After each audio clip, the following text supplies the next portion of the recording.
I'm from Belgium, but in my late teens I escaped from there. And I ran off to France. Then I went west. Went to England first. Then I went to New York. Then I escaped further to the west coast of the United States.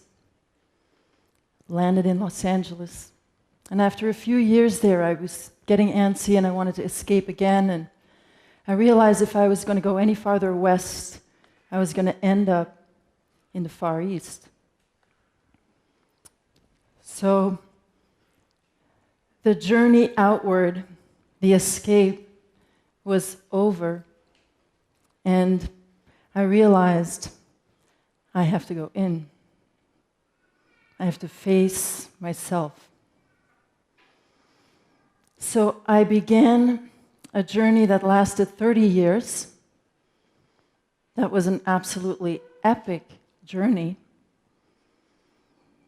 facing dark death around every corner, confronted with large crevices that I had to jump into and know that something greater than my little ego was there to catch me.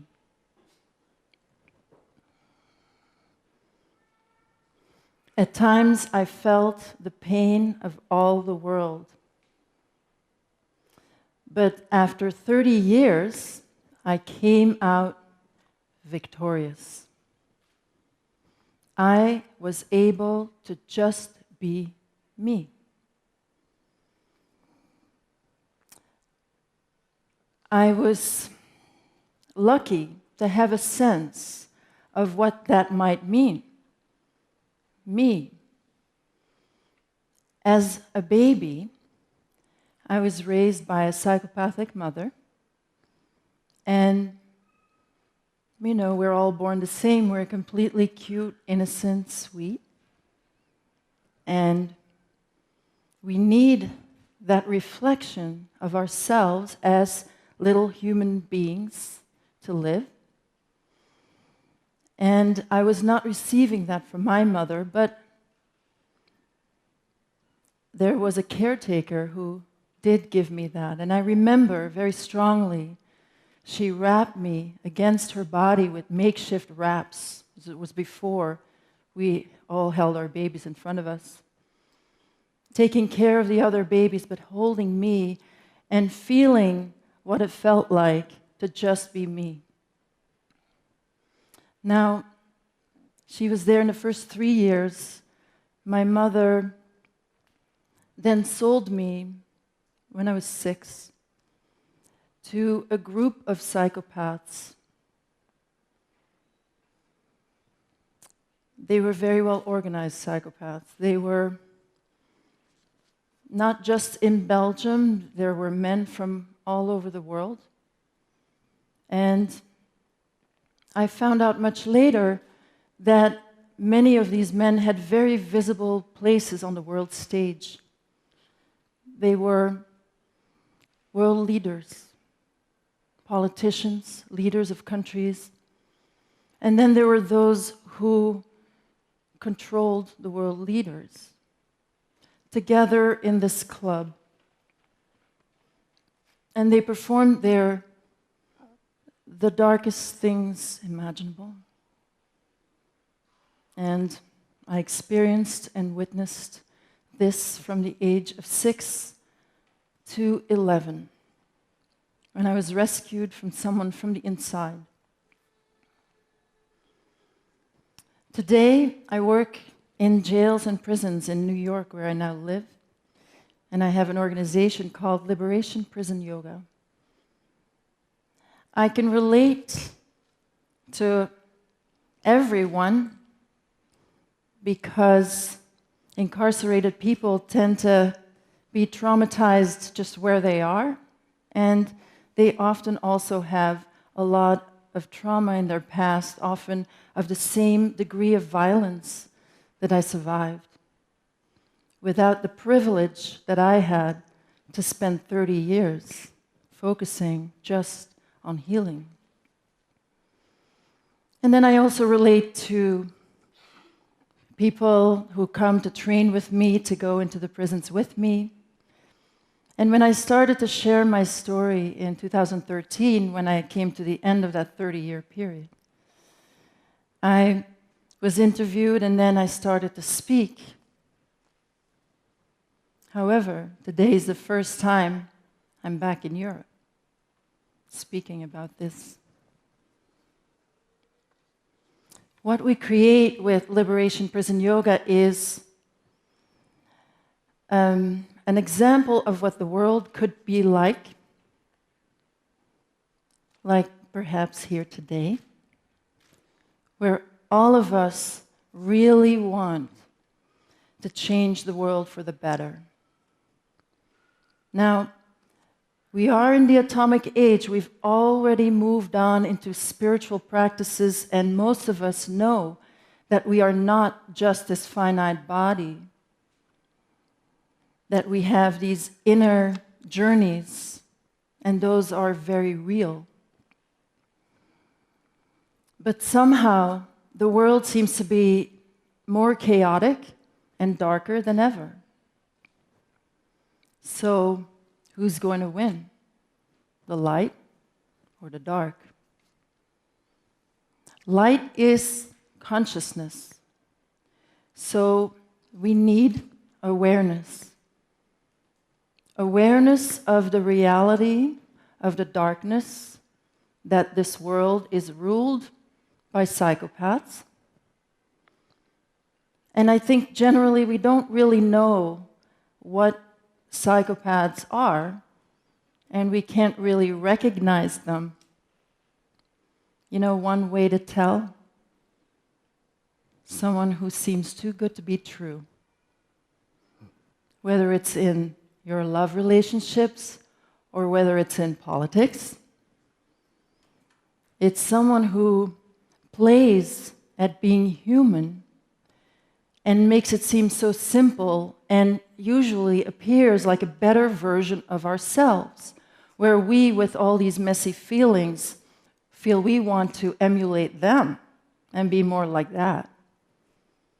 Whether it's celebrities or whomever we put at the top of this top-down model. This top-down model is a trauma-based model. At the top are the psychopaths, the sickest people, and at the bottom are the vulnerable populations, the prisoners, the poor. And then in the middle are most of us who are absolutely traumatized by this system, and at the same time maybe seek to do good in the world. So the best way to find the monster is to go within.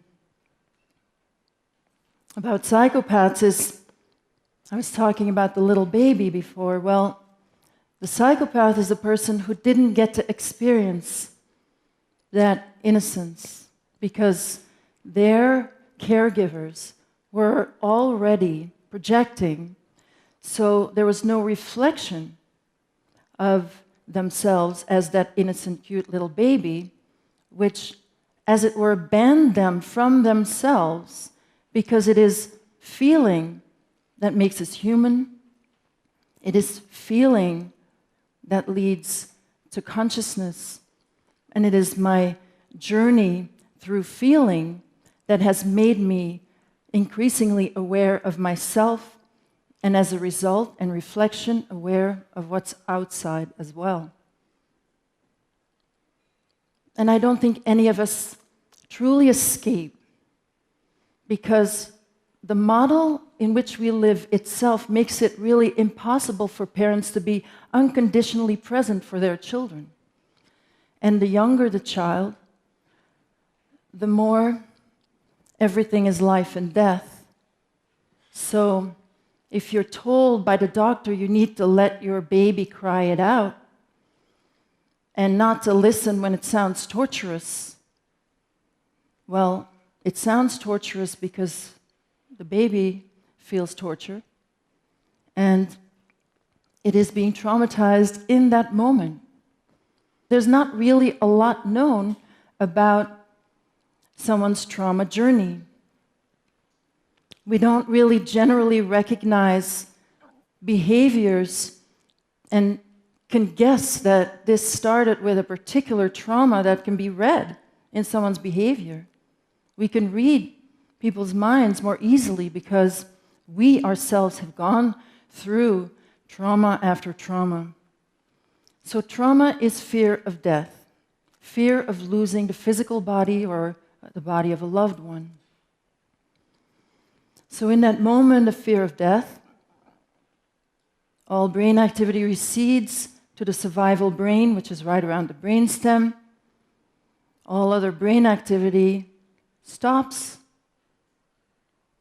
What's around the brainstem? Well, I spent a lot of time in that state. We're not human in that state.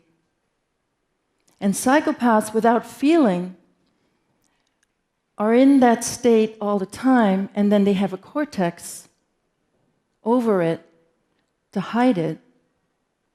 And so I've never seen an abuser that I didn't know was himself abused as a child.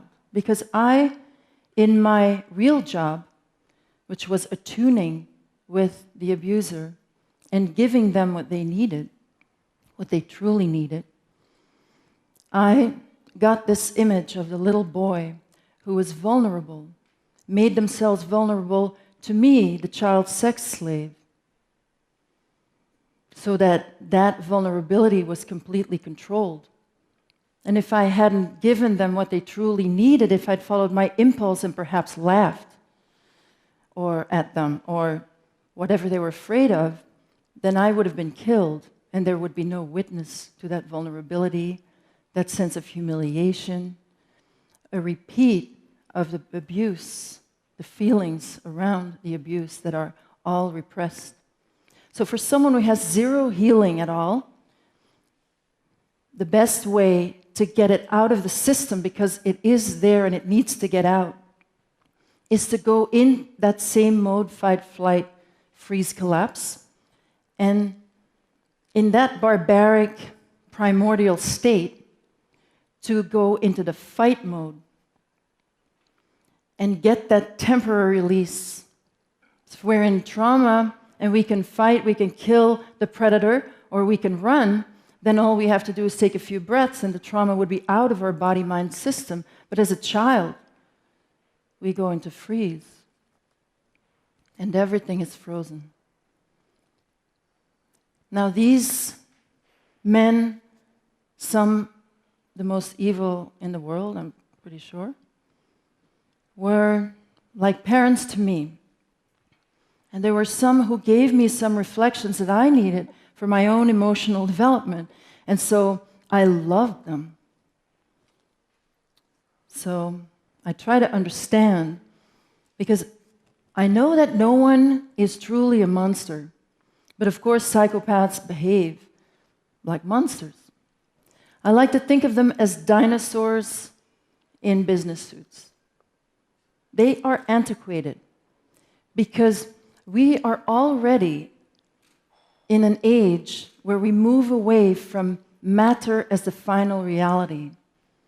And if you have no access to feeling, you are relegated to the world of matter, to yourself, the body as the final person who you are. And so they're very heavily into rejuvenation. And the ways that they do that, I will spare you. But it's very barbaric. Now, if we look at society for a moment and we think that if we want to climb the ladder, the societal ladder, it tells you not to feel trauma. And the higher you go, the more you will be asked to give up your principles. And usually there's some sex scandal along the way up, whether it's in the corporate world or it's in the yoga world, that needs to be kept under wraps. And if you don't want to be quiet about it, you get kicked out. And you don't get to be part of the club.